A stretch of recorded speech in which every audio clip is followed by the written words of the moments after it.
ನನ್ನ ಹೆಸರು ಎಸ್ ರಮಣಪ್ಪ. ನಾನೀಗ ಶ್ರೀನಿವಾಸಪುರದ ನೂತನ ಬಸ್ ಸ್ಟ್ಯಾಂಡ್ ಮತ್ತು ಕೋರ್ಟ್ ಮಧ್ಯೆ ಇರುವಂತಹ ರಸ್ತೆ ಹತ್ರ ಇದ್ದೀವಿ. ಶ್ರೀನಿವಾಸಪುರದಲ್ಲಿ ಈ ಮೊನ್ನೆ ವಿಪರೀತ ಮಳೆ ಸುರಿದಿದ್ದರಿಂದ ಇಲ್ಲಿ ಒಂದು ಕೋರ್ಟ್ ಕಚೇರಿ ಇದೆ.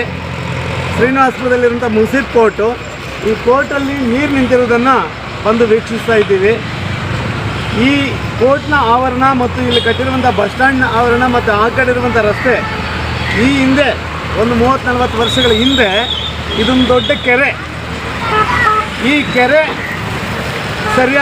ಕೆರೆಯನ್ನೇ ಬೇರೆ ವ್ಯವಸ್ಥೆಗೆ ಅಳವಡಿಸಿ ಕಟ್ಟೆಯನ್ನು ರಸ್ತೆ ಮಾಡಿ ಕೆರೆಯಲ್ಲಿ ಒಂದು ಡಿಪೋ ಕಟ್ಟಿ, ಕೆರೆಯಲ್ಲಿ ಒಂದು ಬಸ್ ಸ್ಟ್ಯಾಂಡನ್ನು ಕಟ್ಟಿ, ಅದೇ ಕೆರೆಯಲ್ಲೇ ಒಂದು ಕೋರ್ಟನ್ನು ಕಟ್ಟಿ ಕೆರೆಯನ್ನು ಕೆರೆಯಾಗೇ ಬಿಟ್ಟಿದ್ದಾರೆ. ಹಿಂದಿನ ಕಾಲದಲ್ಲಿ ಕೆರೆಗಳಿಗೆ ನೀರು ಬರಬೇಕಾದ್ರೆ ಮೇಲಿಂದ ಕರೆಕ್ಟಾಗಿ ಡ್ರೋನ್ನಲ್ಲಿ ನೋಡ್ದಂಗೆ ನೋಡಿ ಯಾವ ಕಡೆ ವಾಟು ಇದೆ ಆ ಕಡೆ ನೀರು ಬರೋ ಥರ ಕಟ್ಟಿರ್ತಾರೆ ನಮ್ಮ ಹಿರಿಯರು. ಅವರು ಇಂಜಿನಿಯರ್ಗಳಿಗಿಂತ ದೊಡ್ಡ ಇಂಜಿನಿಯರ್ಗಳು. ಅವರು ಕೆರೆ ನಿರ್ಮಾಣ ಮಾಡಬೇಕಾದ್ರೆ ಸುಮಾರು ಒಂದು 2-3 ಕಿಲೋಮೀಟರ್ಗಳ ಕಡೆಯಿಂದ ಡೌನ್ ಯಾವ ಕಡೆ ಇದೆ ಅಲ್ಲಿ ಕೆರೆ ಕಟ್ತಾರೆ.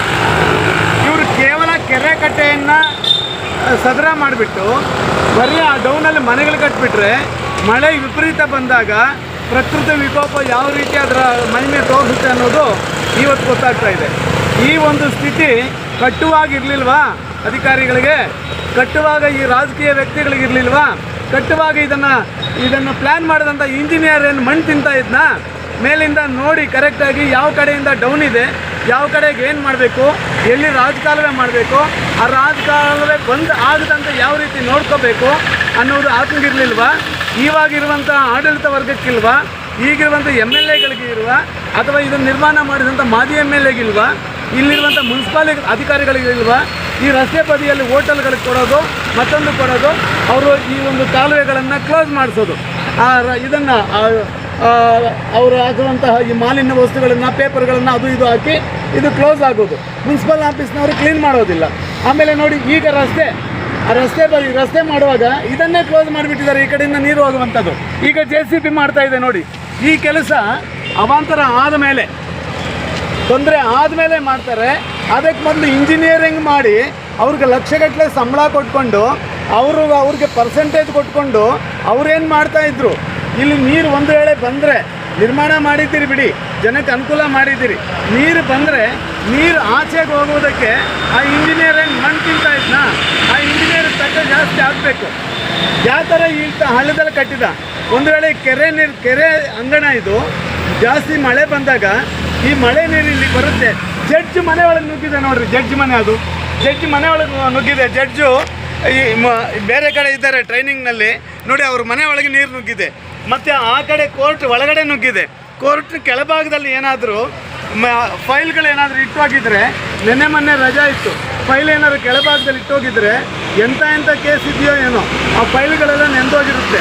ಇವತ್ತು ಸೆಕೆಂಡ್ ಸಾಟರ್ಡೆ, ನಾಳೆ ಭಾನುವಾರ, ಈ 2 ದಿವಸ ಬಿಟ್ಟು ಸೋಮವಾರ ಹೋದಾಗ ಏನೇನು ಅಧೋಗತಿ ಆಗಿದೆ, ಏನೇನು ದುಸ್ಥಿತಿ ಆಗಿದೆ ಅನ್ನೋದನ್ನು ಆವಾಗ ಗೊತ್ತಾಗುತ್ತೆ. ಇದು ಯಾರು ಮಾಡೋ ಕೆಲಸ? ಮಣ್ಣಿನವ್ರು ಮಾಡೋ ಕೆಲಸ ಇದಕ್ಕೆ ಕೇಳೋರಿಲ್ವಾ? ನೋಡಿ, ರಸ್ತೆ ಇಷ್ಟು ಹೈಟಲ್ಲಿದೆ, ಇಷ್ಟು ಡೌನಲ್ಲಿ ಇದೆಲ್ಲಿದೆ, ಮೇಲ್ಗಡೆಯಿಂದ ಎಷ್ಟು ನೀರು ಬರ್ತದೆ, ಆ ಕಡೆ ರೈಲ್ವೆ ಟ್ರ್ಯಾಕ್ ಇದೆ, ನೀರು ಬರಬೇಕಾದ್ರೆ ಯಾವ ಕಡೆ ಹೋಗಬೇಕು, ಎಲ್ಲಿ ಚಾನಲ್ ಇರಬೇಕು, ಆ ಚಾನಲ್ ಯಾವ ಕಡೆ ಡೌನ್ ಇರಬೇಕು, ಈ ಕಡೆ ಇದೆ ಎಪಿಟ ಕೆರೆ ಇದೆ. ಇಷ್ಟಲ್ಲ, ಇದರ 1000 ಪಟ್ಟು ನೀರು ಹೋದರೂ ಕೂಡ ಆ ಕೆರೆ ತುಂಬುತ್ತೆ. ಅಲ್ಲಿಗೆ ನೀರು ಹೋಗೋದಕ್ಕೆ ವ್ಯವಸ್ಥೆ ಮಾಡಿದೆ, ಕೆರೆಯಲ್ಲಿ ಎಲ್ಲ ನಿರ್ಮಾಣಗಳು ಮಾಡಿಬಿಟ್ಟು, ರಸ್ತೆ ಬದಿಯಲ್ಲೆಲ್ಲ ಅಂಗಡಿಗಳಿಗೆ ಎಲ್ಲ ಅವಕಾಶ ಕೊಟ್ಬಿಟ್ಟು, ಎಲ್ಲವನ್ನು ಕ್ಲೋಸ್ ಮಾಡಿಬಿಟ್ಟು, ಮಳೆಗೆ, ಗಾಳಿಗೆ, ಬಿಸಿಲಿಗೆ ಅದು ನಮ್ಮ ಮಾತು ಕೇಳುತ್ತಾ? ವಿಕೋಪಕ್ಕೆ ನಾವು ತುತ್ತಾದರೆ ಈ ರೀತಿ ಆಗುತ್ತೆ ಅನ್ನೋದನ್ನು ಸ್ಯಾಂಪಲ್ ತೋರಿಸ್ಕೊಟ್ಟಿದೆ ಮಳೆರಾಯ ಬಂದು ಜನಗಳಿಗೆಲ್ಲ ಒಳ್ಳೆಯದು ಮಾಡೋದ್ರ ಜೊತೆಗೆ ನಾವು ಮಾಡಿರುವಂತಹ ತಪ್ಪು ಕಾರ್ಯಗಳನ್ನು ಈ ರೀತಿಯಾಗಿ ತೋರಿಸ್ಕೊಟ್ಟಿದೆ. ಈಗಾದರೂ ಅಧಿಕಾರಿಗಳಿಗೆ ಎಚ್ಚೆತ್ತು ಎಲ್ಲೆಲ್ಲಿ ಕಾಲುವೆಗಳು ಹೋಗಬೇಕು, ಯಾವ ರೀತಿ ನೀರು ಸರಾಗವಾಗಿ ಹರಿದು ಹೋಗಬೇಕು. ನೀವು ನಿರ್ಮಾಣ ಮಾಡಿದಂಥ ಬಸ್ ಸ್ಟ್ಯಾಂಡಿಗೆ ನಮ್ಮ ಅಭ್ಯಂತರ ಇಲ್ಲ, ನೀವು ನಿರ್ಮಾಣ ಮಾಡಿರುವಂಥ ಈ ಒಂದು ಕೋರ್ಟ್ಗೆ ನಮ್ಮ ಅಭ್ಯಂತರ ಇಲ್ಲ. ನಿರ್ಮಾಣ ಮಾಡುವಾಗ ಇಂಜಿನಿಯರ್ಗಳು ಎಂಥ ಮಣ್ಣು ತಿಂದಿದ್ದಾರೆ, ಯಾವ ರೀತಿ ಡೌನಲ್ಲಿ ಕಟ್ಟಿಸಿದ್ದಾರೆ, ಆ ನೀರು ಯಾಕೆ ಹೋಗ್ತಾ ಇಲ್ಲ ಅನ್ನೋದನ್ನು ನಮ್ಮ ಕ್ವಶನ್ ಹೀಗಾಗಿದೆ. ಈಗಾದರೂ ಕೂಡ ಅಧಿಕಾರಿಗಳು, ರಾಜಕೀಯ ವ್ಯಕ್ತಿಗಳು ಎಚ್ಚೆತ್ತುಕೊಂಡು ಇದನ್ನು ಸರಿಪಡಿಸ್ತೀರ ಅಂತ ಹೇಳಿಬಿಟ್ಟು ಈ ಮೂಲಕ ನಾನು ಕೇಳ್ಕೊಳ್ತಾ ಇದ್ದೀನಿ. ಜೈ ಹಿಂದ್, ಜೈ ಕರ್ನಾಟಕ ಮಾತೆ. ಆತ್ಮೀಯ ಶ್ರೀನಿವಾಸರ ಪಟ್ಟಣದ ನಾಗರಿಕ ಬಂಧುಗಳಲ್ಲಿ ಒಂದು ಕಳಕಳಿಯ ಮನವಿ. ಇವತ್ತು ಸರ್ಕಾರಗಳು, ಜನಪ್ರತಿನಿಧಿಗಳು ಸರ್ಕಾರಿ ಕಚೇರಿಗಳನ್ನು ಕಟ್ಟಬೇಕಾದ್ರೆ ಸರ್ಕಾರಿ ಜಾಗವನ್ನು ಯಾವ ರೀತಿ ಉಪಯೋಗಿಸ್ಕೊಳ್ತಾರೆ ಅಂತಕ್ಕಂಥದ್ದಕ್ಕೆ ಇದೊಂದು ಕಣ್ಮುಂದೆ ಇರತಕ್ಕಂಥ ಸಾಕ್ಷಾತ್ ದರ್ಶನ. ಇವತ್ತು ದೇಶದಲ್ಲಿ ವಿಪರೀತ ಮಳೆ ಆಗ್ತಿದೆ. ವರ್ಷಕ್ಕೆ ಸುಮಾರು 6 ತಿಂಗಳು 9 ತಿಂಗಳು ಬರೀ ಮಳೆಯಲ್ಲೇ ನಾವು ಜೀವನವನ್ನು ಕಳಿಬೇಕಾಗ್ತದೆ. ಇಂಥ ಒಂದು ಸಂದರ್ಭದಲ್ಲಿ ಅಧಿಕಾರಿಗಳು ಸರ್ಕಾರದಿಂದ ಬಂದಿರತಕ್ಕಂಥ ಕಚೇರಿಗಳಿಗೆ ಅನುದಾನವನ್ನು ಉಪಯೋಗಿಸ್ಬೇಕು ಒಂದು ಕಾಳಜಿ ಬಿಟ್ಟರೆ ಆ ಒಂದು ಕಾಳಜಿ ಬಿಟ್ಟರೆ ಅದರಿಂದ ಏನು ನಷ್ಟ ಆಗುತ್ತೆ, ಅದರಿಂದ ಎಷ್ಟು ತೊಂದರೆ ಆಗುತ್ತೆ ಈ ಅಧಿಕಾರಿಗಳಿಗೆ. ಆ ಕಚೇರಿಗಳಲ್ಲಿ ಕೆಲಸ ಮಾಡೋದು ಹೆಂಗೆ ನೋಡಿ. ಈಗ ನ್ಯಾಯಾಲಯ, ಈ ನ್ಯಾಯಾಲಯ ಸಂಪೂರ್ಣವಾಗಿ ಮುಳುಗೋಗಿದೆ. ಈ ನ್ಯಾಯಾಲಯದಲ್ಲಿ ಕಕ್ಷಿಗಾರರು ಬರೋದು ಹೆಂಗೆ, ನ್ಯಾಯಾಧೀಶರು ಬರೋದು ಹೆಂಗೆ, ಮತ್ತು ಅದೇ ಸಿಬ್ಬಂದಿ ವರ್ಗ ಬರೋದು ಹೆಂಗೆ.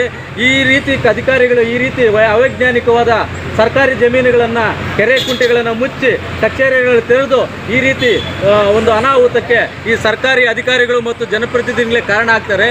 ಮುಂದೊಂದು ದಿನ ಈ ಕಚೇರಿಗಳಲ್ಲಿ ಕೆಲಸ ಮಾಡಬೇಕಾದ್ರೆ ಆ ಕಚೇರಿಗಳ ಫೌಂಡೇಶನನ್ನು ಕುಸಿದು ಈ ತೇವಾಂಶಕ್ಕೆ ಈ ಕಚೇರಿಗಳೇ ಬಿದ್ದೋಗುವಂಥ ಸಂದರ್ಭಗಳಿರ್ತವೆ. ಅದಕ್ಕೆ ಇನ್ನು ಮುಂದೆ ಆದರೂ ಸರ್ಕಾರಗಳು ಸರ್ಕಾರಿ ಕಚೇರಿಗಳನ್ನು ಕಟ್ಟಬೇಕಾದ್ರೆ ಯಾವ ರೀತಿ ಜಾಗವನ್ನು ನಿಗದಿ ಮಾಡಬೇಕು, ಎಂತಹ ಜಾಗವನ್ನು ಗುರುತಿಸಬೇಕು, ಸರ್ಕಾರದ ಹಣವನ್ನು ಯಾವ ರೀತಿ ದುರುಪಯೋಗದಂಗೆ ತಡಿಬೇಕಂತಕ್ಕಂಥ ಕಾಳಜಿ ಸರ್ಕಾರಕ್ಕೂ, ಜನಪ್ರತಿನಿಧಿಗಳಿಗೂ ಮತ್ತು ಅಧಿಕಾರ ವರ್ಗಕ್ಕಿರಬೇಕು.